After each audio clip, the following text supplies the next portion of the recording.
Hi guys, Santas 2.0 YouTube சேனலுக்கு உங்களை அன்புடன் வரவேற்கிறேன். இன்னைக்கு நம்ம இந்த வீடியோவில் எதை பற்றி பார்க்க போறோம்னா சேவல்களுக்கு கோழிகளுக்கு வரக்கூடிய கோய்ப்பேன் அந்த கோய்ப்பேனை வந்து எப்படி வந்து ஈஸியாக விரட்டுறதுன்னு சொல்லிட்டு தான் பார்க்க போகிறோம். அதுக்கு முன்னாடி வந்து நம்ம ஐடி வந்து சப்ஸ்கிரைப் பண்ணிடுங்க. அப்படியே வந்து கூட இருக்க பெல் ஐக்கன் டச் பண்ணிவிட்டு ஆல்ன்றதையும் டச் பண்ணிடுங்க. அப்போ தான் வந்து நான் போடக்கூடிய ஒரு வீடியோ வந்து உங்களுக்கு நோட்டிஃபிகேஷன் வரும். வாங்க வீடியோக்குள்ளே போகலாம்.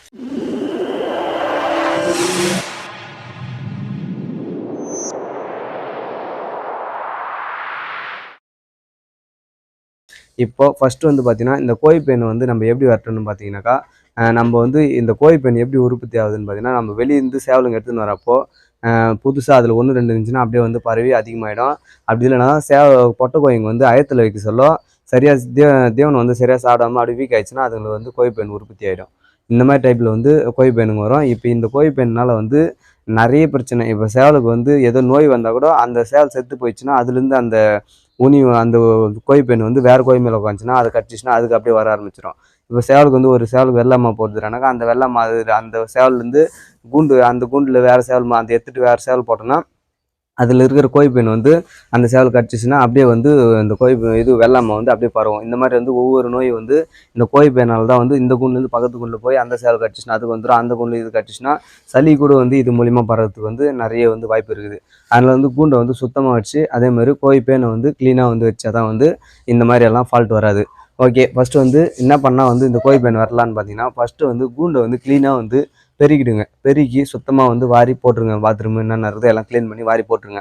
ஏன் இதை சொல்கிறேன்னாக்கா நம்ம இந்த எருகு மண்டைன்னு சொல்லிட்டு இதை இருக்குது பாருங்கள். இந்த எருகு மண்டையை வந்து நம்ம வந்து கூண்டுக்குள்ளே போடணும். இதை வந்து நம்ம அப்படியே போடக்கூடாது. இந்த எருகு மண்டையை ஃபஸ்ட்டு என்ன பண்ணுறீங்கன்னு பார்த்தீங்கன்னாக்கா கோய்ப்பேனுக்கு வந்து ஃபஸ்ட்டு கூண்டில் இருக்கிற சேவலுங்க எல்லாத்தையும் க்ளீன் பண்ணி எடுத்துகிட்டு அந்த இதெல்லாம் பாத்ரூமில் க்ளீன் பண்ணி போட்டு இந்த டிக்கிள் பவுடர்னு சொல்லிட்டு ஒன்று இருக்குது. இதை நம்ம கலக்கிறோம் பாருங்கள். இந்த மாதிரி வந்து தண்ணியில் வந்து ஒரு பாக்கெட் வந்து அது 25 ரூபா தான் ரேட்டு. இந்த டிக்கிள் பவுடர் வந்து ரொம்ப பக்காவாக வந்து கேட்கும். ஃபஸ்ட்டு என்ன பண்ணோன்னா இந்த தண்ணியில் வந்து இந்த டிக்கிள் பவுடர் போட்டு நம்மக்கிட்ட இருக்கிற மொத்த கோயும் வந்து தலைப்படாமல் வந்து உள்ளே நினச்சி வெளியே போட்டுருங்க. நீங்கள் வந்து அதை நினைக்க சொல்லவே வந்து அது மேலே இருக்கிற கோய்ப்பேனெல்லாம் அதிலே வந்து செத்து அப்படியே மேலே மிதக்கும். அதிலே தெரியும் உங்களுக்கு. இதை மாதிரி வந்து மொத்த கூண்டில் இருக்கிற எல்லாத்தையும் வந்து அமைக்க மாட்டேங்குது சொல்லிட்டு பார்க்குறீங்க. அதுக்கப்புறம் என்ன பண்ணுறீங்கன்னாக்கா நம்ம நியூஸ் பேப்பர் வேஸ்ட் பேப்பருங்கெல்லாம் போட்டு கூண்டில் வந்து கொளுத்தி அது வந்து சாயந்தர டைமில் ஒரு 7 மணி 6 மணி மேலே இருட்டுன்னு பேருக்கு தான் வந்து கோய்ப்பேனுக்கு மேலே வர ஆரம்பிக்கும்.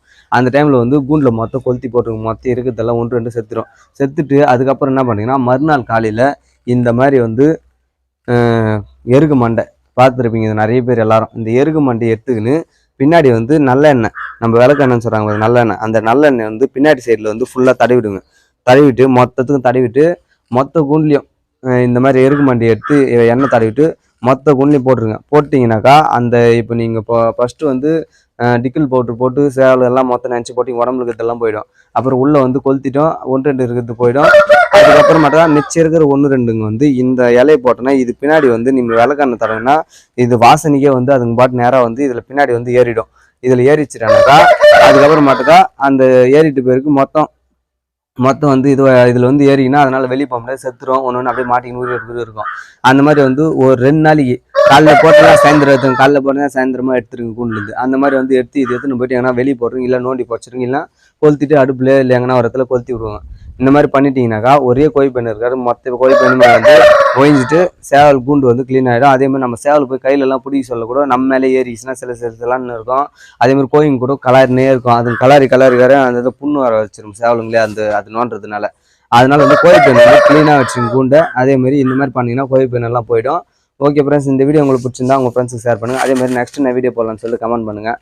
நன்றி. நெக்ஸ்ட் வீடியோ பார்க்கலாம். பாய்.